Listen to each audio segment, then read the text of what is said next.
আসসালামু আলাইকুম, কেমন আছেন সবাই? এই যে আজকে সকাল সকাল আমাদের ব্লগটা শুরু করে দিলাম। এই যে কালকের মাছের তরকারি, ডাল, শাক ভাজি, করলা ভাজি সব কিছুই আছে।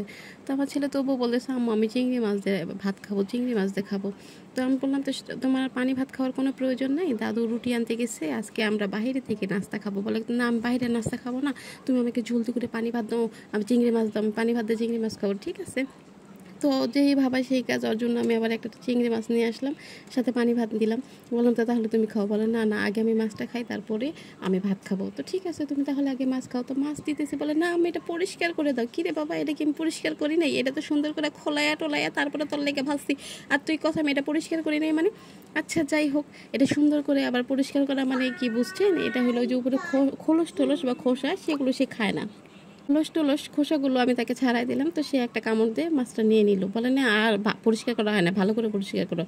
না রে, হ্যাঁ বুঝলাম না, এগুলো মুচমুচ করে চাবাই চাবাই খাবে তা না। এদিকে আমি আমার রান্নাঘরে চলে গেলাম যে আর চিংড়ি মাছ নেবে কিনা। তো আমার ছেলে বলতেছে যে আর চিংড়ি মাছ নিব না। তো আজকে আমাদের ছুটির দিন, আজকে ওর ফুপ্পি সব কিছু রান্না করবে, বুঝছেন? এই যে গরুর মাংস, চিংড়ি মাছ ভুনা, হাঁসের মাংস, পোলাও, মানে আজকে ওর ফুপু আমাদের রান্না করে খাওয়াচ্ছে। এই সুযোগটা কি ছাড়া যায় বলেন? আর ফুপু যেহেতু আজকে রান্নাবান্না করতেছে, সেহেতু আজকে আমাদের ছুটি, আজকে সারাদিন শুধু ভিডিও করবো আর ভিডিও করবো আর আপনাদের সাথে শেয়ার করবো। তো আমরা এই ঘর থেকে সেই ঘরে দৌড়াদৌড়ি করতেছি। আমার ছেলে বলতেছে, আমি এবার মাছটা আমাকে দাও।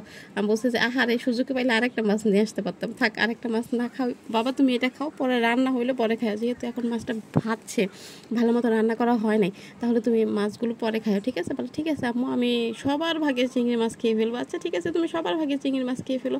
তো ওর দাদু তো নাস্তা আনতেই গেছে, তো সেই সহ্যটা আর হচ্ছে না। মানে ওর দাদু কখন আসবে না আসবে, আমারও পেটে অনেক খিদা লাগছে।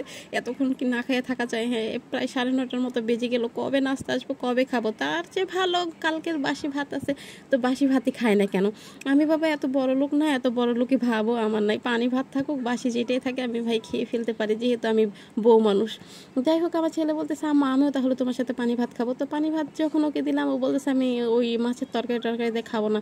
তো কালকে আমি কাতলা মাছ রান্না করেছিলাম, করলা ভাজি, শাক ভাজি, তারপর কাঁচা কলার ভর্তা, এগুলো ডাল রান্না করছিলাম। তো কালকের বাসি তরকারি অনেক কিছু রয়ে গেছে, আমার ছেলে ওগুলো খাবে না।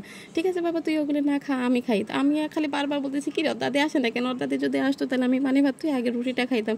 যাই হোক, ওর দাদি যেহেতু আসতেছে না, সেহেতু আমার অনেক খিদা লাগছে।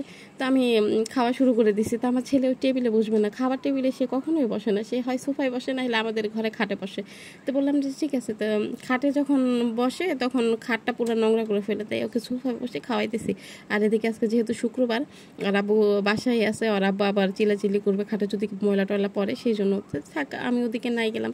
তো এদিকে আমি বলতেছি যে তাড়াতাড়ি তাহলে পানি ভাত খাও, পানি ভাত খেয়ে চলো আমরা আবার রান্নাঘরে যা দেখি ফুপ্পিতে কি আগায় পাশা দিতে হবে, যদি কিছু লাগে ফুপ্পি যদি বলে, বলে আচ্ছা আমি তাড়াতাড়ি করো, তাড়াতাড়ি করো, তাড়াতাড়ি করো। এদিকে ও খাইতে খাইতে ওর দাদু আবার পরাটা ডাল নিয়ে চলে আসছে। তো পরাটা ডাল নিয়ে আসছে, আর পানি ভাত খাবে না। যাই হেতু পানি ভাত আমি খেয়ে ফেললাম, সেহেতু আবার পরাটা ডাল, ওই দেখ উপরে আবার কি নিছে, এটা কিসের খোসা? এটা তো ওষুধের খোসা, ওষুধ দিয়ে কি রুটি খাবে নাকি? আসসালামু আলাইকুম, সবাই ভালো থাকবেন। হ্যাঁ।